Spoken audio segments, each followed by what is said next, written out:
Welcome to the Charity Lounge podcast, and it's always very lovely to be in this room with the person that is always next to me. I don't just talk to anybody, I talk to people that deliver and bring germs into the room. And today I have someone, again, that I admire because I've watched her, I've listened to her, and she has my heart because she talks a lot about parenting. This is dear to my heart because I work with children, and one of the stories that I share with people when I'm in rooms is the fact that when I relocated to the UK, I was like, God, you brought me out of visible poverty where I was helping children in need to a more structured environment where I didn't see poverty like that.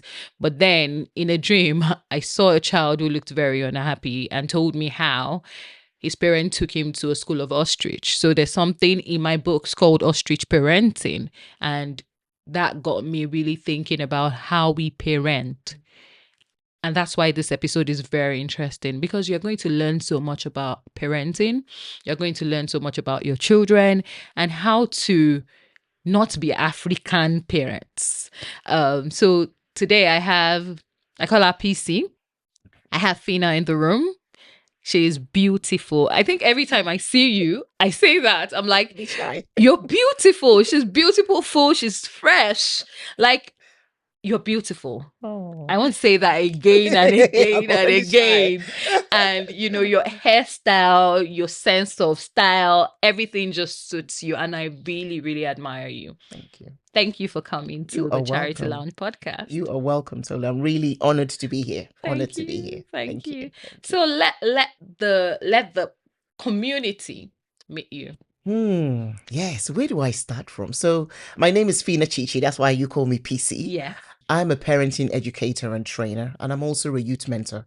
The youths have my heart. I mean, I think for me, I call them my first love. And I say that because I know what they're going through. I say that because every youth wants to be understood, seen, and heard. And when we can get to that position, we get thriving kids. And so my heart is with families. And that's what I do. So I run an organization called Relationship and Growth Parenting Academy. And I also have a youth mentoring group called Rise and Thrive, helping them to rise from challenges and then thriving through life. And we started this over 15 years ago. So that's what I've been doing. I've been doing. It's been growing at its pace. But I'm very fulfilled in doing what I'm doing. That's interesting. Yeah. Because if you aren't fulfilled, then maybe don't bother, but you can tell from how you speak, even from having little conversations with you, there's so much passion that comes with you talking about children, talking about parenting and styles. There are times where a few minutes ago, I said something I shouldn't have said, and you were like, even that correction was very subtle. You didn't say, oh, no, you shouldn't have said that, and it just says a lot to me in terms of how you are very relational. You have this experience with the children, and then you have the experience with the parents. Yes. And from the way you carry yourself, from the way you passionately talk about it, it's so apparent. So were there any gaps that you saw that made you feel, some people start their journeys because of experiences, and some people start because it was divine, and some people start maybe instinct, whatever you call it, like, oh yeah, I feel this nudge to start this thing, I'm gifted in this area. But some people also start from the place of experience. I experienced this, I've learned this, and I want the world to know about it. So where do you sit here? I'm not sure there's not something very specific, but I must say I was a chartered accountant. I did all the way to ACCA, got my FCCA status. But something happened in 2009 where my mom lost her two sisters, her only sisters. And I had to sit back and just say, okay, what is this life about? Because I was quite close to especially one of them. And that's when I started asking myself questions of what is God calling me to do? I know that this accounting is not my life. I knew that for sure. Then I started talking to God about it. What am I called to do? And then started looking at the different areas that I'm very gifted in, and talking to young people, listening to young people, and talking to families was definitely part of the things that was coming up. Another thing that was coming up for me, and when I look back, when I was growing up, I used to hate when adults shouted at me. It used to hurt. And the people say, "Oh, Phinnah, you're just being a jebo. Oh, you don't like it. This is the African way." But I said no. I used to ask myself that. Why do adults shout? I shout a lot as well. As a kid, I couldn't understand it. I thought, if you're matured and you're speaking, why do you have to shout at me for me to understand where you go? I asked that question growing up. And so now when I was then thinking about this direction that God was taking me to, it was from there. That was where it was coming from. And then because I talk to a lot of young people, they share their hurts. And these hurts are not hurts that we would have shared when we were growing up. Yeah. Because they were normal to us. But today's children is different. It's true. And so that's how I got into that. Because I've never come across any parent or any family who doesn't care for their children. Every parent cares for their kids. Yeah. What is usually missing is the relational tools. Because we've been taught what to do as parents. Yeah. But we've not been taught who to be in moments of pressure as parents. Can you please repeat that? We've been taught what to do as parents. Yeah. But we've never really been taught who to be as parents in those pressure moments. That's really the gap that I'm bridging. Oh, wow. Wow. You know, I have two kids, a 6-year-old and a 4-year-old. And one thing I've noticed is that they don't like being told off. They don't like being told off. And because of how I grew up as well, I was talking to someone, my younger friend, like last week, and we're talking about how we were not raised to be critical thinkers. Yep. You know, you would ask your mom, "Oh, mommy, why is this flower here?" And your mom would say, "It has always been like that. Yes, that's Even when I was young, it was on that table. It never moved." So your mind doesn't tell you to try to move it. No. Because that flower cannot move. Exactly. But people that grew up differently would ask questions. Yes. And then try to move it. And that's where they create solutions. Yes. You know? Absolutely. And most times I have to catch myself when my daughter is like, if I give her an instruction and she's saying, "But why?" First instinct is to say, "Don't ask me why." Exactly. You know, because that was how I grew up. Yes. But now I'm learning to, because, and then we have a conversation around it, you know. Yep. So what are the challenges that you see in young people? Well, the parents see in young people, because I know there's a difficulty in understanding their children, parents most times in understanding their children. Why is there that difficulty? Why does it exist? Yes. The one of the biggest reasons why the difficulty exists is, first of all, we're different generations. We're serving a different generation. We're parenting a different generation. We're also parenting in a different time. You see what I mean? Things have changed. Technology, we've moved to different countries. There's so many things that have happened that we haven't grown with. Yeah. So we are saying, we're talking to our child, and our child is giving us why. We couldn't dare ask our parents why. We just couldn't. So that's ingrained in us already, and there's no judgment in it. There's no judgment in that. It's just that we now need to learn how to go beyond how we were parented, because how we were parented is default. That's our conditioning. Yeah. So when your child then asks you why, you feel that that's disrespectful. Yeah. But to your child, the child said, "But I only asked you why." Yeah. And the problem with this in this generation is that when we don't answer that why, they're going to make up that why. Oh, yeah, they will make up. They're going to make it up, yeah, whether we like it or not. Yeah. The problem is they may make it up in a different way. Yeah. In a wrong way. And so a lot of the misunderstandings between parents and their children today is we not understanding their generation. We not understanding the times that we're in. We're in a different time. Yes. And I love to say this, that parents, the values haven't changed. Parenting values, nothing has changed. What has changed is the method. And if we can grasp that and understand that it's the method that has changed, that understanding will start to understand our generation better. Okay. So sometimes I try to practice gentle parenting. Yeah. But in the middle of it, I forget. Yes, of course. That I'm supposed to be practicing gentle parenting because children will always be children, Of course. And the fruits are different depending on the age range. Mine, they're very young. We have different fruits coming out. The older one, how do parents thrive with their children at different stages? Yes. Very good question. So, and that's why the parenting model I have is called relationship and growth parenting. Yeah.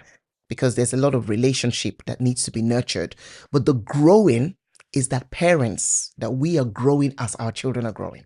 That's a very important part, because what happens is a lot of times we're still talking to our 13 and 14 and 15-year-old as if they were still 8. And then we say, oh, I'm the mom, or oh, I'm the dad, and this, that. And that's great. I tell parents, you're always going to be mom and you're always going to be dad. But your method has to evolve as your children are growing. Yeah. So to a 13-year-old and 15-year-old, we talk about moving from control to collaboration. There's a lot of collaborative communication now you're having, because that's also how you're going to build that critical thinking from them. Yeah. What do you think about this? Get them to think, not you always telling them what to do. Let them start thinking. What do you think about that? I'd love to hear your thoughts about that. You start to get them to share, because the more they think and they talk about what their thoughts are, their brain develops. Their brain develops. They're developing critical thinking. They're also developing the ability to question when people want them to do things that are wrong. That's the part that gets many parents when I tell them. Because if you want them to be compliant every minute, do just because I say, do just because I say. They will. Guess what? Outside there, their friends too would say, do because I say. And they too, they will follow. Wow. I've spoken to many young boys who are in the youth justice system. And I asked them, why? What happened? My friend said, they didn't have that ability to question and to say, willpower, yeah. Because they've been used to being compliant. So when parents say, oh, my child is a good child, I smile. That's not a trophy. That's not a trophy. You know what? When we're about to start this, I said we're going into a master class. And indeed, we are in a master class. If you're a parent watching or listening to this, please do not take it with levity. I think that's the word. Yep. Because parenting is difficult. It is. Massively. It is difficult. I used to be a very opinionated child. My dad would say, respect everyone, but don't be afraid of anyone. So my dad would tell me, shh, shut up. But I will say that thing. If you kill me, it will come. I will say it. You can kill me, but that thing would come out. And, I'm grateful that I was raised that way. It didn't mean my dad didn't have that style of, you don't talk when adults are talking. But because I'm my father's daughter. Yes. Everything he carried, I carried. Yes. So he saw himself in me all the time. He didn't like it. He tried to tame it. I need this in your brother, not in you. But you have the fire, So how do we... I feel a lot of parents damage their children unknowingly. Very unknowingly, yeah. And I would give an example again. My dad would let boys come over to the house. And he would say, oh, come in. Oh, Mike, hi, come in. Who's next? Oh, Steve, come. Bola, come in. And his friends would be like, why are you doing this? It's like, no, I don't want them to sleep with them outside. So that if something happens, I know who to go and meet. So my dad would play Ludo with my friends, male friends. It wasn't any big deal. On the contrary, my friend's mom would send everybody away.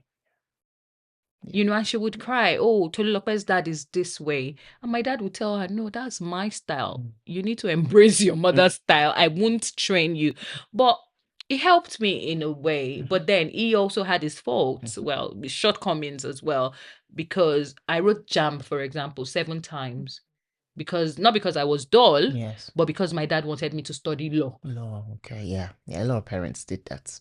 A lot of parents say So that. when you talk about you always telling your children what to do, most times it just gets them to the point where they don't have a mind of their own. Absolutely. So I think what I would love to do now is for you to talk to parents. I know it's difficult. It's something we need to unlearn. Yeah. You know, how do they get to this point where there's that collaborative relationship? Yeah. And it's a great question. I love this Alvin Toffler's quote. I always say it in lots of my videos. And Alvin Toffler said that the illiterates of the 21st century, it won't be those who cannot read or write. You know, back in the days when we see illiterates, it's people that can't read or write. But Alvin Toffler is saying that the illiterates of the 21st century are not people that cannot read or write. They're people who are unwilling to learn, unlearn and relearn. And you know, I've captured. I've said that quote so many times. People might even think it's my quote, but it's not mine. And the reason I love that quote is because parenting is a journey of continuous learning, unlearning and relearning. And once we can be open to learn and unlearn some ways and relearn, then we're on a better path. Even me, I'm still learning. My children are now young adults. It's a different way of parenting them. You see what I mean? They may not want to spend 24/7 with me. Sometimes I think, oh, I would have loved to spend 24/7, but no, they've got things to do. We are continuously learning. And this collaborating thing that I talk about is because we've also seen the results. When you see parents who have had collaborative relationships with their children are thriving. The children are going places. We're not saying that the children won't have things to go through. There's resilience. There are challenging times, but they're in a better place to handle it compared to families where parents have always done, you do it this way, you do it that way. And I say this to parents because I always want to make sure that parents know that when we're talking to parents, there's no judgment. We've all grown up from somewhere. And that's the fruits of what we're delivering, all of us. And this is not a case to criticize our own parents. Because our own parents, they parented us the way they knew how to. Okay? That's already there. Yes, some ways that they parented wasn't that great. But this is not to criticize them because we're grateful. If they had abandoned us, we won't be here today. So I say this so that parents are not holding on, because a lot of times what we unintentionally do is we hold on because we don't want it to be as if we're not grateful. We don't want it to be as if we're disloyal to our parents if we come away from some of the things that they did. But it's not about that. And that's what I love to tell parents. It's about evolving. Our parents did what they did. We now have some questions to answer. Because now when you look back at our parents, we say, okay, our parents did what they knew to do. They didn't know any better. Our generation of children are not going to say the same thing about us because they know that we have other tools. They know what's on the internet. They know all these things that are going on. And that's why now kids can even come and tell you, but why did you have to yell at me? You didn't have to yell at me. Because they know that yelling is not the right way to communicate to them. Even my 4-year-old tells me, Mommy, but you don't have to say that to me. Yes. And in my mind, I'm like, huh? I know. Really? I can never say that to my mom. Exactly. You know, like, exactly. Even now, of course. I'm in my 40s. And sometimes my mom says some things and I'm like, Mommy. I'm a mommy too. I'm a mommy too, yes. Can we just stop this babying? I'm not a baby anymore. But she can't let go. Of course. She can't let go. And I'm like, Mommy, can you please? Sometimes my brother calls me and say, Mommy, I don't like. I'm like, sorry. It's turn by turn. Yes. Yes. And it's so you have the CIC. For those that don't know what a CIC is, it's a community interest company. How do you support young people? Yeah. I do lots of mentoring. We do lots of mentoring. I started with a magazine. That's how I came into the mentoring part. I used to print magazines back then. In 2013, 14, 15, all those years. But now we do it online. And so I do a lot of online group mentoring and stuff like that. And for me, it's about getting young people to believe in themselves. I always want to leave a room of young people where their belief system in themselves has gone up. Because when a young person believes in themselves, they're able to do more. I love young people to think outside the box. I love young people to know that even if they make a mistake, it's not the end of the world. Yeah, try again. Try again. But that has to come from parents also giving them that support when they make mistakes, you can do it, and not insulting them. Yeah. You see, and not criticizing them or comparing them. So for me, my heart with young people is for them to believe in their potentials, Yeah. and for them to go out there and do it. And a lot of times in my years of talking to young people, once they know that you believe in them, they can borrow that belief and start to apply it to themselves until they start to believe in themselves. So the mentoring is all about helping them rise above challenges so that they know that there will be challenges. I've mentored a lot of young people who play sports. One minute they can win a sport, next minute they won't win again. Yeah. So a lot of mentoring on that. I also mentor them on values. I love young people that know their values that they're holding on to, because it's those values that's going to help them in those times. And then also to believe beyond where they are right now, no matter the environment they're in, that they can thrive. My son went to Harvard. Growing up, I would have never thought that any of my children would even. I didn't dream that far. But because we started speaking life into our children right from when they were young, affirmations was a big thing. It's still a big thing now. Yeah. And it gave them that mindset that they can do. Did they go through challenges? Yes. Did they go through rejections? Of course they did. But they still saw themselves higher. And this is what is still happening now, even as they're in their workplaces and stuff. So the mentoring is all about their character values, and communication. We believe in standing out in your communication. And it starts from the inside out. It's what you tell yourself. It's how you're going to portray yourself. And then how you speak to others is also going to help you in life. So that's a lot of the work that we do with young people. Okay, so now let's talk about the system. So we're in a system where some people lose their children to the system. Yes. And it's becoming a pandemic. Yeah. Some parents don't know how to handle it. Sometimes, most times, it's a result of something they were not aware of. Yes. And then they just fall into that trap. And then they lose their children. Yes. How do you think this is impacting families, the children as well? Because there's this thing around when a child ends up in foster care, they hardly come out, the best they should have been able to come out. What role does the system play in that regard? And is there something that can be done? I understand how they say, oh, you can't hit your child, you can't do this, you can't do that. But if this system is damaging the children, then is it really working? Yeah. So I think the main thing about the system was put in place to really help safeguard children. So that's their priority, is to safeguard children. And I think one of the biggest gaps, the system, and I tell you how the system works. The system, they don't just come automatically and just take a child away. They're processes. There are methods that happen. It never just happens. There are lots of, we call them TAC meetings, team around a child. There are lots of meetings, group core meetings that we have with social workers, parenting support workers like us, that come together to really have, go through even a care plan before that process of taking a child happens. Okay. So one thing that parents need to then be able to do is to be able to understand the system and know that the system is not against them. What tends to happen is, a lot of times, by the time it gets to the situation where the child is being taken out, there are many steps that has been taken. And sometimes some parents don't care. Sometimes some parents can be quite defensive and rude, because I've seen a lot of that happen. Sometimes some parents don't even attend the meetings that are being called. Okay. They're busy. And these meetings are very important. If you're going to keep missing those meetings, then you're even making the process faster. Because it's these meetings and the decisions would then be made.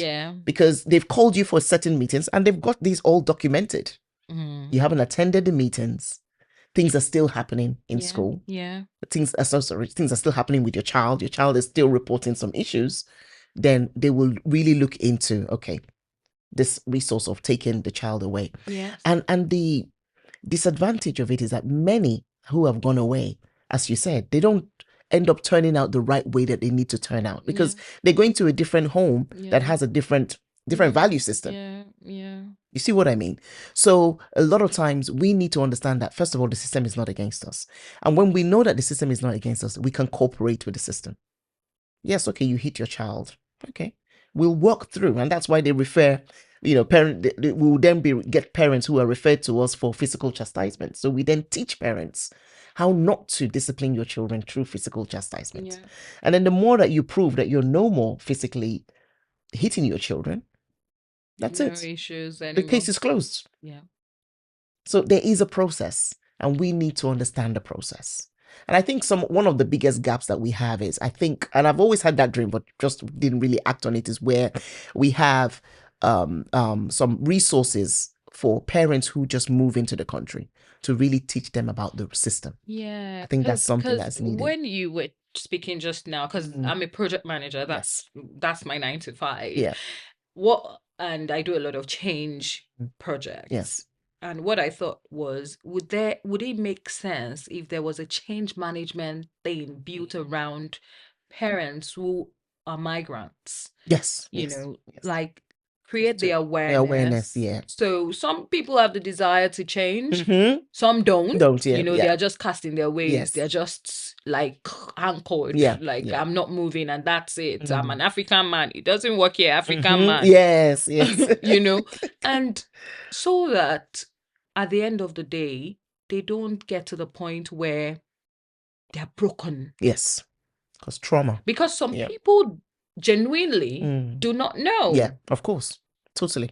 Absolutely. They genuinely do not know. Yeah. So I think it would be good if there's a plan around helping them manage the change. Yeah, manage the change. Yeah, I hear you.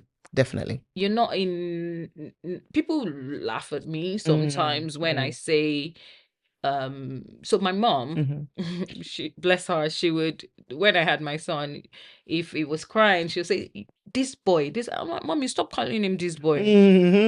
Oh yeah. You know? Yeah. And it got to the point where she would want to, she was, yeah. You can't come and see my child and say, you're too far. No. All those sort of things. But then it's cultural. It's because of where we're coming from. Yeah. We say it as like this, when they say, when people sing your praises in Yoruba, where I come from, as far as I'm concerned, those things are insults.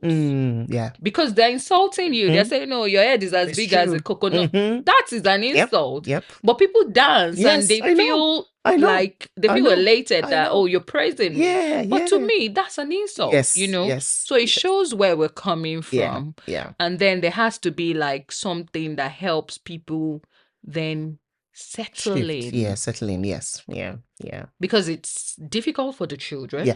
Coming. Yes. It's difficult for the parents as well. But because they're adults, they can manage. They can manage it. Sit up. Yes. But then I think it would be nice to have a plan around that, because sometimes on TikTok, for example, you're forever hearing people that, oh, they carried my child. I don't know why. So if you're now saying the plans in place and processes in place, yes, definitely. Were you deaf? Yes, there are definitely plans in place. Definitely. Or blind to these things, Yeah, they don't take a child just like that immediately. There are things that happen around but first. People make us believe that, they just came from school and just took the child. And I'm like, really? How does that even happen? Yeah, no, they are processes, and they are processes. I think we need to make those processes more. We need to create more awareness. We need to create, because that actually puts fear in other parents. Other parents will think, oh, if I do this now. I've heard of a parent who, in front of the school, was punishing the child, telling to kneel down on the grass. I said, what are you trying to prove? No. Like, come on. Exactly. That was too extreme. Yeah, exactly. And that's why I'm very big into, when we talk about systems in my relationship and growth parenting, I talk about relational systems, emotional systems. We need to be able to regulate our emotions. It's very, very important. Communication systems as well. And growth systems. Those are among the systems that we talk about. But emotional, because a lot of these things that happen, it's because we haven't regulated ourselves first. We've gotten angry in the moment. We've gotten frustrated. And it's not wrong to be frustrated. It's not wrong to be angry. It's how you then act it out. Yeah. Because many of us act it out we don't go back to repair. Mm. Because repairing, did we see, many people didn't see their parents say sorry. Oh yeah, many people didn't see it. So we don't go back to repair, and the child has logged that in. That's part of their childhood traumas already. Yeah. That is already building up over time. Yeah. And one needs to be intentional about parenting. I think it was just last night. My daughter really wanted okra, but I gave her something else. Yes. And she was crying. Yes. She's very, very in touch with her emotions. She was really crying. I said I wanted okra. You said you were going to give me on Sunday. Yes. And she went on and I was irritated. Yes. And I'm like, you have food. Food, I know. Some people don't even have food, and you're crying over okra. Yeah. I was going to lose it in terms of, I tell you all the time, be grateful. Have you said thank you, mommy, for this first? And after I said that, she was still sad. Yeah. I then called her and carried her, and I was like, you know what? I'm going to make okra for you before Sunday. But this is what we have tonight. Yes. Just manage it. Yeah. And she was okay, mommy. But I made sure a last memory of that experience was in my irritation. Exactly. That's a good one. Yep. So it's hard work. Yes, it's hard work. Yes. Intentional work. It's intentional work is the word. Yes. It's really not easy. And I'll give another example. I always like to give examples about myself. When my son was in nursery, he had one of the teachers had called my husband to the side to say that he spoke to them about us, and we would tell him, go to your room, and he would go to his room and then watch football till he slept, and what was happening at home, and I'm like, see, you never know. Yep. Jeez. Which football? Who does that? It was 2. Yeah. And that is, we hit him, and I'm like, really? But guess what? They said they checked his body. And they didn't see any marks. One, and they had asked him to show them how we hit him. He couldn't do it. Yeah. So they knew it was just being a child. And that's just to buttress that point. Exactly. That they don't just go on and say, oh, this child said this, we're going with it, And I now thought of it. He had this lamp in his room, LED lamp. Yes. That was the shape of a ball, a football. So anytime we said it was bedtime and left him in his room, apparently he would look at that thing till he fell asleep. So that's the football he's watching. I was going to say, does he have TV in his room? It occurred to me that was it. I went back to school and I was like, oh, this is it. And we laughed over it. Yeah, exactly. And that just shows that they are not irrational. Yeah. They're not irrational. Definitely. We just need to be careful. Yeah, definitely. And we don't need to hit children. My dad, till he passed, used to hit me like this with his 2 fingers. With 2 fingers. But I would cry. Of course. Because it was it wasn't painful. Yeah. But the fact that it told me off. Yes. And I say to people, I don't remember my mom hitting us, any of us. And people don't believe it. Yeah, of course. But she knew that if she did, a hand, she would say, oh, my hand is hard. If I do, you won't, it would remain there. And that was her reason for not. So they're like, oh, your mom was not a typical African mother, So I can relate with beating. So I think that's why it doesn't it's come not to normal. Natural Yes, exactly. To hit my children. Yeah. So what would then, I think, so from what you've founded, that's the CIC and the business side of things, what is the most difficult part of it from a parent's perspective and from dealing with children? What's the most difficult? I think because this work is a person-centered work, its growth is slower. So changing behavior is not as easy as just buying something. Yeah. Did you see what I mean?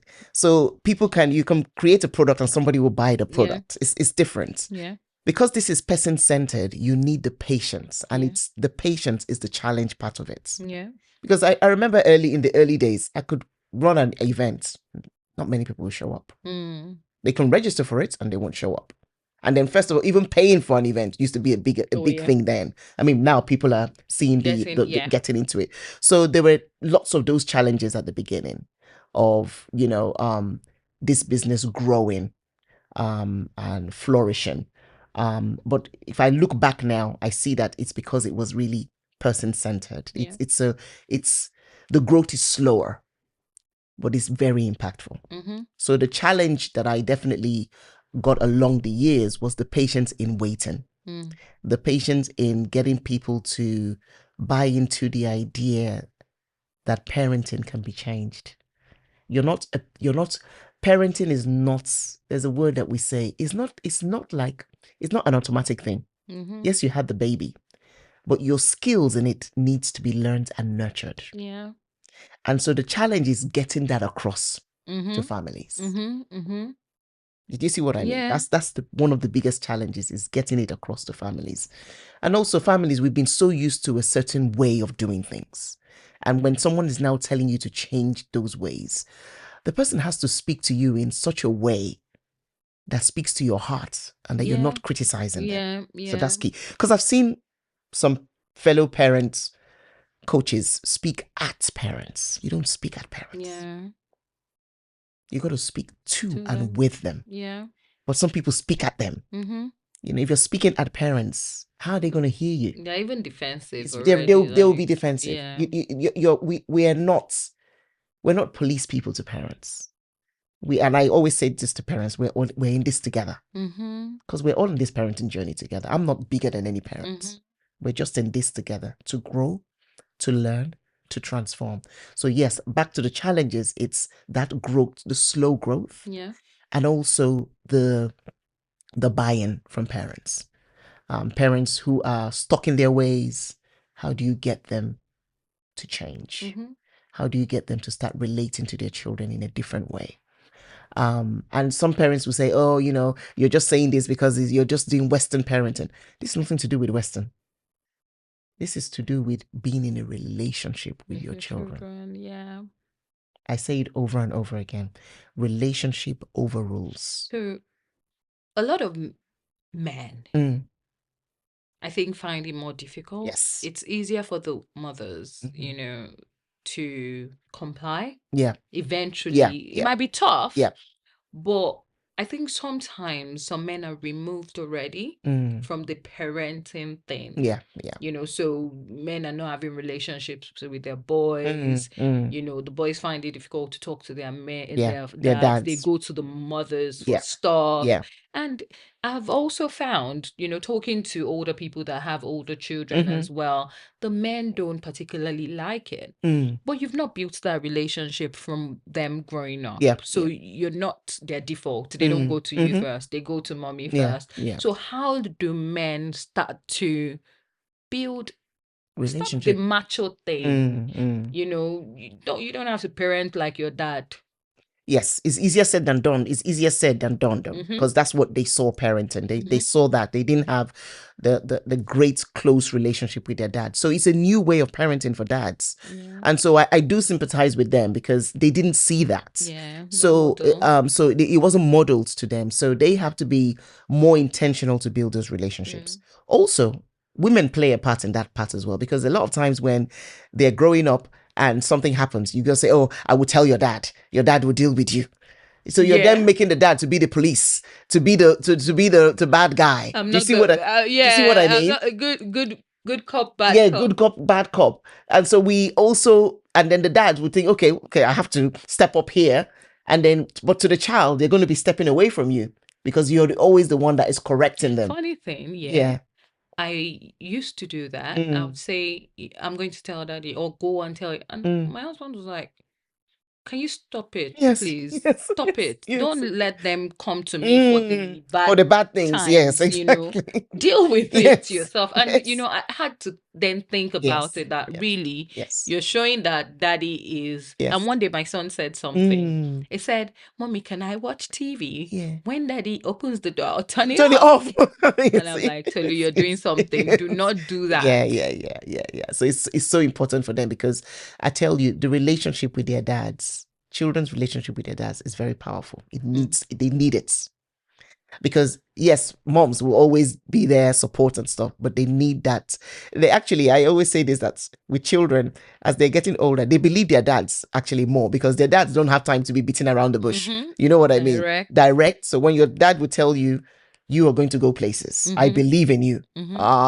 That child is going to even take it more than we that say it every day. You know what I mean? Yeah. So dads are very valuable. I grew up with that. My dad passed away when I was very young. So I believe in the relationship with dads. I believe it so much.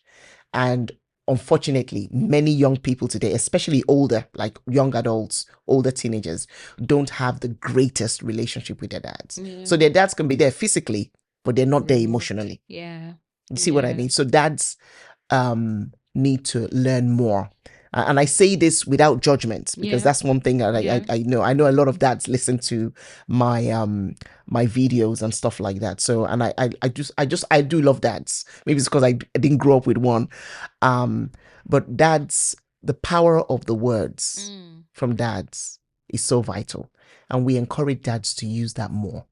This generation need their dads. Yeah. And what I've noticed is that the younger generation now, so the late 20s and 30s that are coming up, their dads are doing things differently. You can see a lot of videos where you're watching dads doing the baby stuff, changing diapers. So I think the narrative is changing. It is. The narrative is changing. So dads in their mid 30s, 40s, and 50s probably now need to do more repair and continue, because your children still need you. They do. Whereas the younger generations are already starting to do that. I'm noticing that a lot.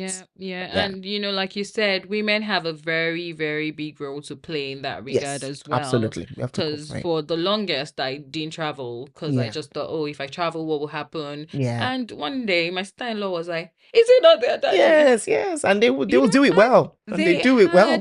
Fun. Yes. In fact, I keep saying to them that why is it that when I'm not around, that's when you guys go skating, that's when you do all these things. And when I come back, they say, oh, mommy, daddy makes the best this. Oh, daddy did it this way. Daddy, and I'm like, okay, should I go back?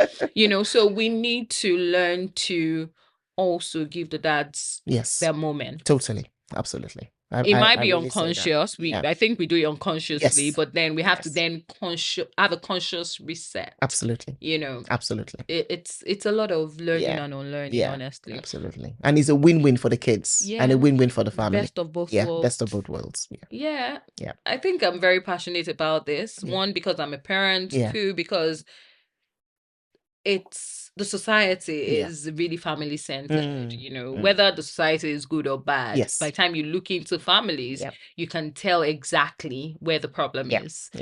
So that's why I believe it's important for us to get it right. Yes, absolutely. Yeah. So is there anything you would love to say to now youth? Yes. Some of them they struggle with communication. And you're a coach. Yes. Because I'm trying to picture you with an 18-year-old boy or girl who is discovering themselves and in their feelings. Like, what does she want to say? How do you break that fence that they have around them? So everything depends on the person that is approaching them. So I'm very approachable to young people. And it's a gift that I have in me. I'm very approachable to young people. So I don't come at young people, no matter how bravado, all that stuff that they do, that doesn't trip me. Because I know that there's something inner. There's something they're telling themselves. So there's an inner child in there. And so I think my approach to them is quite different. And so that's why they open up a lot to me. But I don't come with them and why are you doing this? Why are you doing that? You should stop doing this. And I never tell a young person you should stop doing this. We do a lot of questionings like, okay, so what's happening? What are your thoughts about this? What are your thoughts about that?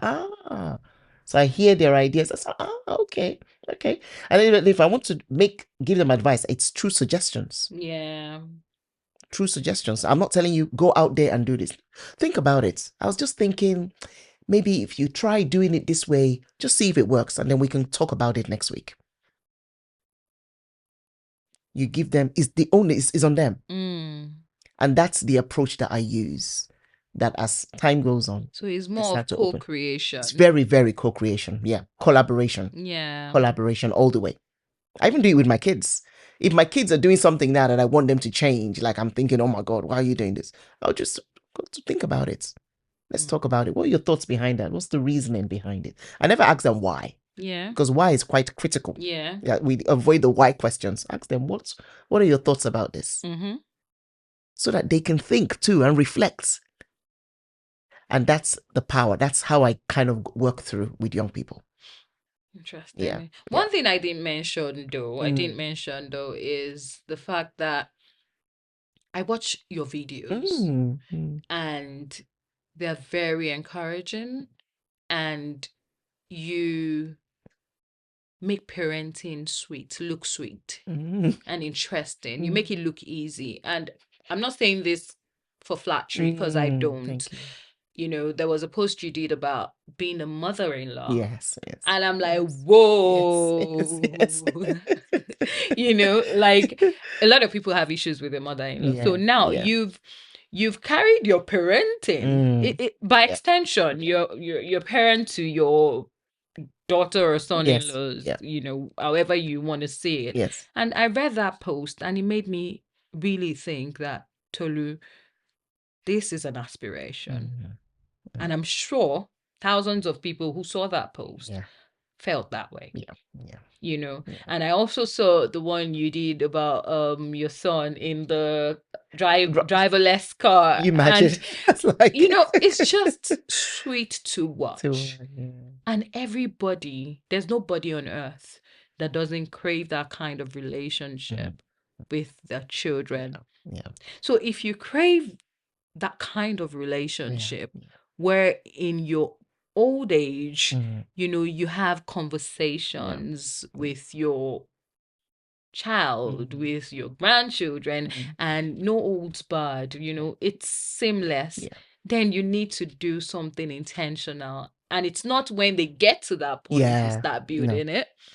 It's from now. Yeah, absolutely. So what would you say to people who really want to? They think they've tried, but they're just not getting it. Yeah. It's do you know what? As you said, it's not easy, and I would tell parents to keep on going, keep on trying, keep on repairing. Wherever you know that there are gaps, keep on filling those gaps. Keep on learning too. Honestly, keep on learning and keep on asking questions. There's no perfect parenting. There's no perfect parenting. We all get it wrong sometimes. But just be open to keep learning. And I think once we can be open to keep learning and keep on learning, those two things, we will get to where we want to get to. Yeah, honestly, we'll get to where we want to get to. So learn, unlearn, relearn. Relearn, yes. Yeah. At different stages, there are things that you will need to leave behind and keep going. And keep learning some more. Different stages have all that. Yeah.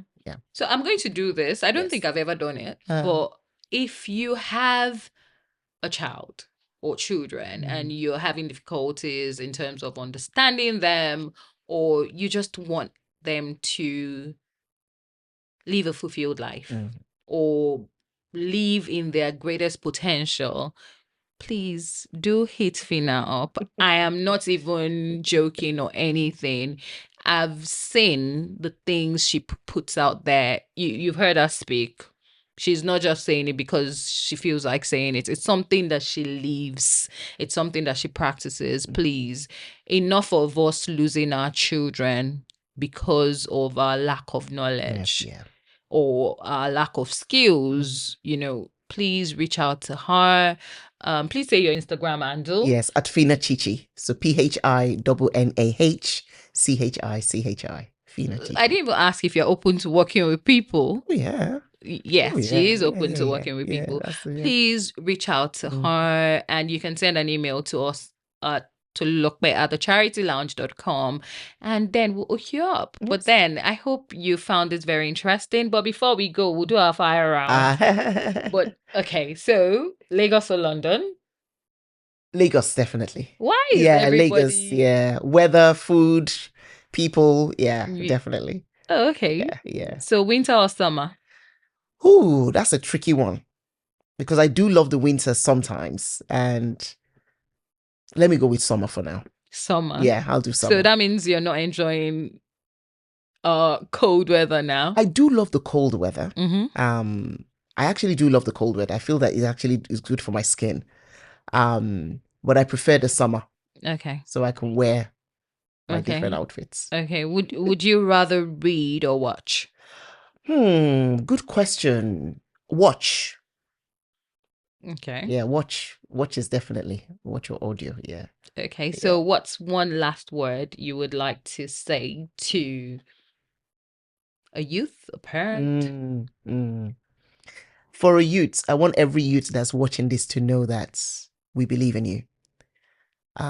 You are going places and we're rooting for you all the way. Don't give up because of one setback or one challenge. We all go through setbacks. We all go through challenges. I want you to keep rising up above those challenges and knowing that you are not a mistake. You're here for a reason. God has called you here for a reason, and you're going to get to where you need to get to. We're rooting for you all the way. Thank you. We're rooting for you.